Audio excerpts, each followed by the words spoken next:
Welcome to There's a Method to the Madness. I'm Rob Maxwell. I'm an exercise physiologist and personal trainer. I own Maxwell's fitness programs, and I've been in business since 1994. I want to thank our sponsors, Jonathan and Lyn Gildon of the Gildon Group at Realty Pros. They currently have over 280 five-star reviews on Zillow, and they're consummate professionals, and I think it matters. Huge sales team, but they take responsibility for everything. If you need to sell your home, looking to buy, I will put their information in the show notes, phone number, and website address. All right, so let's talk a little bit about the trending in fitness. All right, so where are we trending? I listen to different podcasts in the morning, and one of them I listen to is I like listening to Arnold Schwarzenegger's podcast. He gives out good information, so I highly recommend that if you're interested in listening to some more fitness stuff, or he's got an email like I do. And one of the things he was talking about, it was either this morning's or yesterday's, I'm not really sure. Sometimes I catch up on all of my different podcasts in one day. But he was talking about like wearables and some of the other fitness trends that are out there. And I've kind of ranted on this myself over the years on different things. But what he brought up was a study that has recently been done regarding wearables and weight loss. And what I found to be crazy was, although I'm not totally surprised, and I'm going to give you my own interpretation of these results, is that people that actually didn't wear wearables over the course of a year, the study was a year long, those that wore them, those that didn't, so those that basically tracked their steps and those that didn't, that's really what they're looking at. Those that didn't lost more weight than those that did. And I thought that was really interesting. Now, some people might listen to that or read that study and then conclude, oh, wearables make you fatter. And of course, that's ridiculous. That's silly. They have their absolute place in the fitness world. And he and his staff were by no means insinuating that either. But what they were looking at is maybe, just maybe, we have a tendency to rely on them too much. And we maybe spend too much time focusing on some of the data that flat out doesn't work. Now, this podcast isn't about wearables. This is mine anyway today. This is about the trends in fitness and how we basically need to get back to what we've always known and pay attention to the most important thing. And I'm going to go through that. So the method to the madness is always about so why do things work, or why do we claim that they work, or why is this theory true, or why do they claim that this theory is true? So let's look at steps. I don't think steps is a bad metric. I think it's okay, right? So we've talked for a long time, maybe the last 10 years, so the last decade, about the 10,000 steps. And at first, the American Heart Association and ACSA came out with the minimal 5,000 steps. I think they've raised that to 7 now. And then they're saying, 10,000 is this great ideal. And then even more is better. And look, there's truth to that. There is truth to it. But what does the method to the madness say? So why is there truth to it? The reason is because it is a way to measure activity. So in other words, there's nothing magical about the step, right? I mean, I've had people say to me, well, I've got to get my steps in because I'm only at 3,000 today. I said, didn't you ride 3 hours today? Isn't today your long bike ride? Yeah. So didn't you cover 55 miles on your bike in 3 hours, which is a good clip? Yeah. Okay, that's a huge measurement of activity. But cycling, of course, doesn't pick up your steps. So they still thought or felt compelled to go out and get in their 10,000 steps. All right. Now, listening to that, you might go, well, that's a little nutty. Well, I bring up this pretty extreme question and example because I think we all do that a little bit. So steps are a metric of activity. There is nothing magical about steps. So why maybe, and this is my hypothesis, right? Because this is all new studies. I'd have to go back and look at them replicated and see if they prove it again and all this. But my guess would be that those that didn't lose as much weight because they are using their fitness watches, I would say my guess would be that they're using them exclusively and they're focusing on steps when steps is just simply a metric of activity. And those that weren't and were conscious on what really matters, especially in weight loss, which is basically cutting your calories and doing both of the critical forms of exercise for weight loss, which is cardiorespiratory exercise and strength training, that they're going to lose more weight because they're doing what they need to do, where people that are just measuring steps are only doing a little bit or maybe a lot more walking. I've known people, and they were clients years ago, and their form of exercise was steps.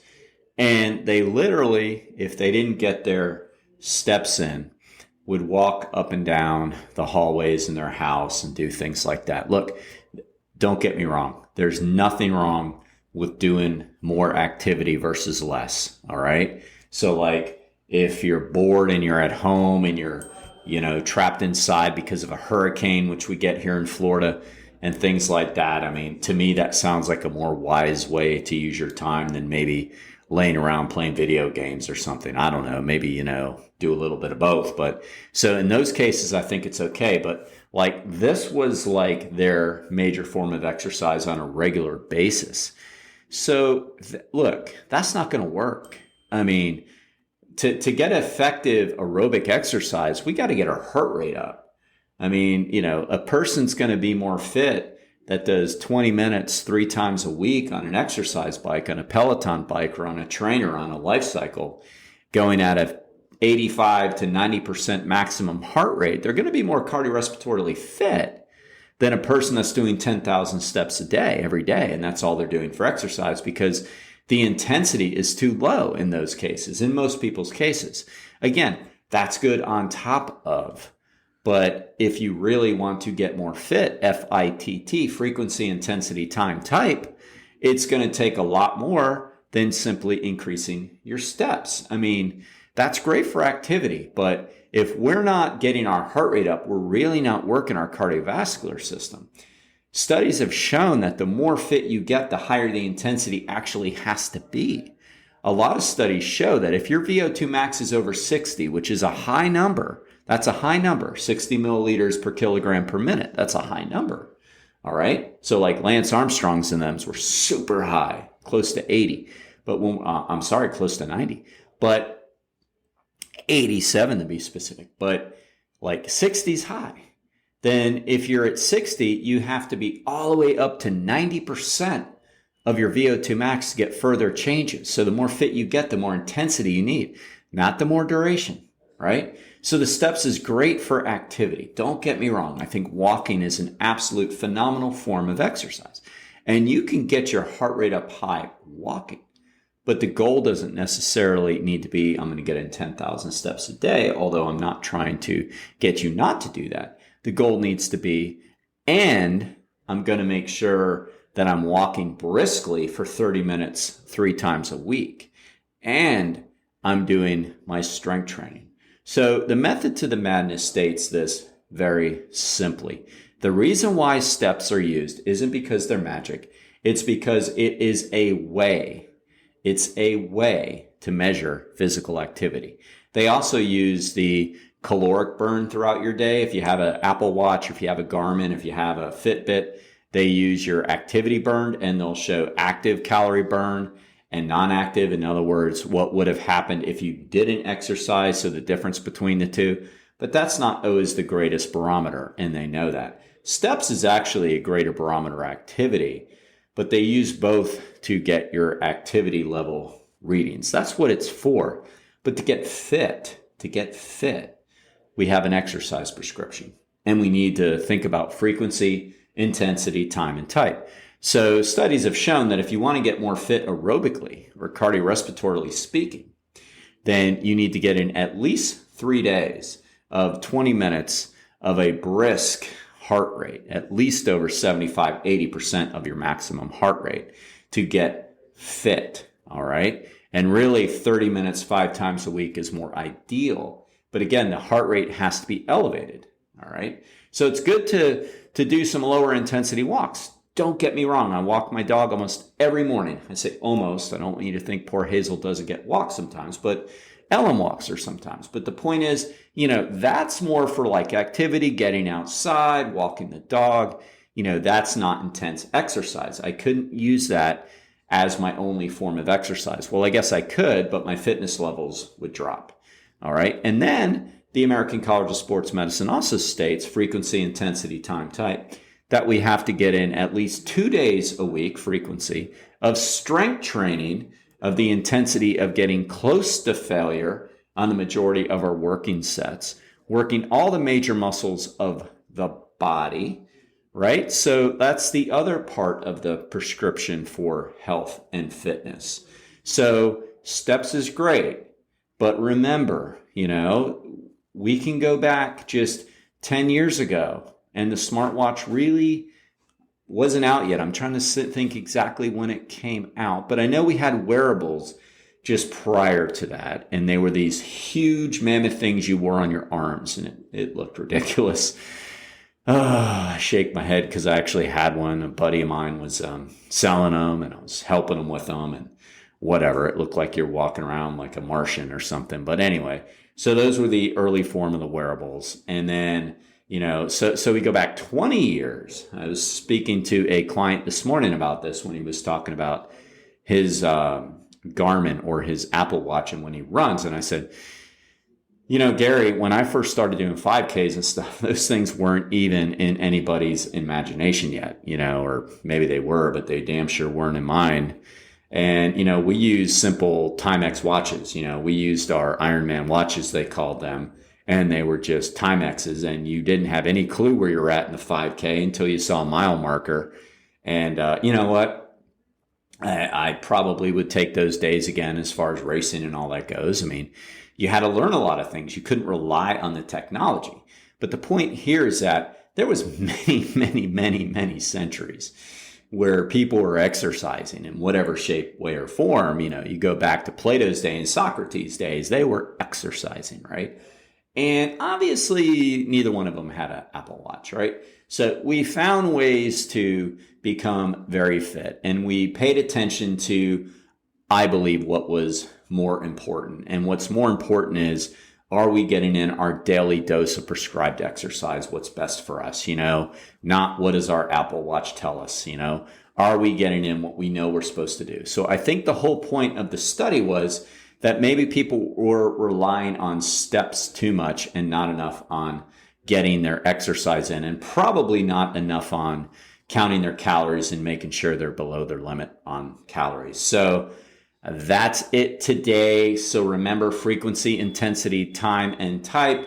Rely on your program, not so much that little slave on your wrist, okay? Or don't be a slave to that thing on your wrist, I should say.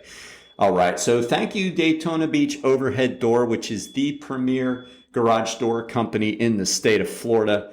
And I just happen to think that we have the best franchise right here in Daytona Beach.